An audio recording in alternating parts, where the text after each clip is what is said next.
Boss കൊണ്ട് ജീവിതം ഗംഭീരാക്കാന്ന് വിചാരിക്കരുത്. നന്നാവാം, മോശമാവാം, രണ്ടും അക്സെപ്റ്റ് ചെയ്തിട്ട് ബിഗ് ബോസിലേക്ക് പോവാം. ഞാൻ അത്രേ പറയുന്നുള്ളൂ. അതിലപ്പുറത്തേക്ക് നീ അങ്ങനെ കണ്ടന്റ് ഉണ്ടാക്കണം ഇങ്ങനെ അതൊന്നും നടക്കില്ല മോനെ.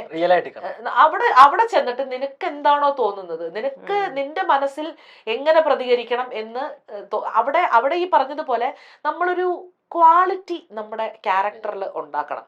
മനസ്സിലാക്കണം.